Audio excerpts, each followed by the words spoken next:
Welcome to my channel. ఈరోజు recipe వచ్చేసి గుత్తొంకాయ curry. ఎలా చేయాలో చూద్దాం. ఫస్ట్గా ఒక గిన్నె తీసుకొని దాంట్లోకి వాటర్ వేసుకొని వంకాయలన్నీ వేసుకోవాలి. వంకాయలన్నీ శుభ్రంగా కడుక్కోవాలండి. ఎంతలా నిగిలిగిలాడుతున్నాయో చూసారా వంకాయలు. తల నిగిలిగిలాడి తీసుకోండి వంకాయలు. తర్వాత ఉల్లిపాయలు కోసుకొని మిక్సీలో వేసుకోవాలి. ఇలా వీడియోలో చూపిస్తున్నట్టు వంకాయలని ఇలా ఘాట్లు పెట్టుకోవాలండి. తర్వాత మిక్సీలో ఎల్లుల్లిపాయలు, జీలకర్ర, ధనియాలు, దాల్చిన చెక్క, లవంగ ఇవన్నీ వేసుకొని మిక్సీ పట్టుకోవాలి. తర్వాత స్టవ్ వెలిగించి దాకెట్టి 2 స్పూన్లు ఆయిల్ వేసుకోవాలి. దాని తర్వాత వంకాయలు ఇందాక కోసి పెట్టుకున్నాం కదా, ఆ వంకాయలని నీళ్ళు దాకలో వేయాలి. వేసిన తర్వాత బాగా మగ్గించుకోవాలండి. ఎర్రగా అయిపోయే వరకు మగ్గించుకోవాలి. ఇందాక మిక్సీలో వేసుకున్న ఉల్లిపాయలు మిక్సీ పట్టుకోవాలి.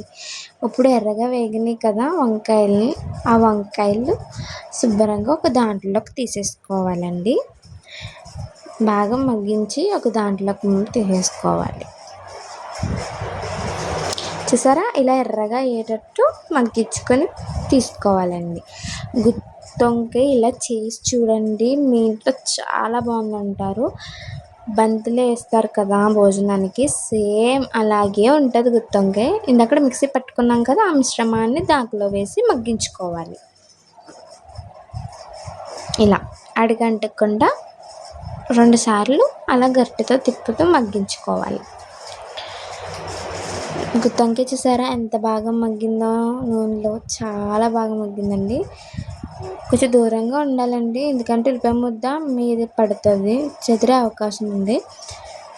ఇది ఇలా తిప్పుతూ ఉండాలి దగ్గరకంట. అయిపోయిన తర్వాత సాల్ట్, రుచికి తగ్గట్టు పసుపు, ఈ 2 వేసి కాసేపు మగ్గించాలి. ఫస్ట్ టైం చూస్తే కనుక మా ఛానల్ సబ్స్క్రైబ్ చేసుకొని లైక్ చేసి సపోర్ట్ చేయండి. ఈ రెసిపీ ఎలా ఉందో కామెంట్ చేయండి. ఇంకా ఏమేమి రెసిపీస్ కావాలో కామెంట్ చేయండి. ఇలా మగ్గిన తర్వాత మూత పెట్టేసుకోవాలి. ఒక 5 మినిట్స్ అయిపోయాక మూత తీసేసి ఇందాక మనం కారం వేసుకోవాలండి. ఇందాక మనం మిక్సీ పట్టుకున్నప్పుడు మసాలా అన్నీ వేసేసుకున్నాను నేను, ధనియాలు, జీలకర్ర. మీకు కావాలంటే మసాలా వేసుకోవచ్చు, లేకపోతే స్కిప్ చేసేయచ్చు. ఇక్కడ నేను గ్లాస్లో వాటర్ వేస్తున్నాను, ఎందుకంటే ఆల్రెడీ మనం వంకాయలు మగ్గించేసాము నూనెలో, అందుకని చెప్పి ఒక గ్లాస్ వేస్తున్నాను. ఇలా థిక్ పేస్ట్ వచ్చేలాగా చేసుకోవాలి. అయిపోయిన తర్వాత ఇదిగో ఇందాక మనం మగ్గించాం కదా, ఆ వంకాయల్ని ఇలా వేయాలి.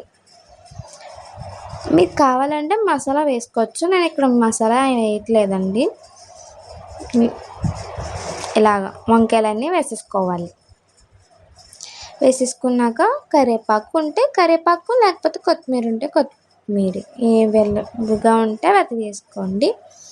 వేసుకున్నాక 5 మినిట్స్ అయిపోయాక చూసారా ఎంత దగ్గరకంటూ ఉడికిందో, చివరిలో కరివేపాకు వేసుకొని కాసేపు మగ్గించాలి.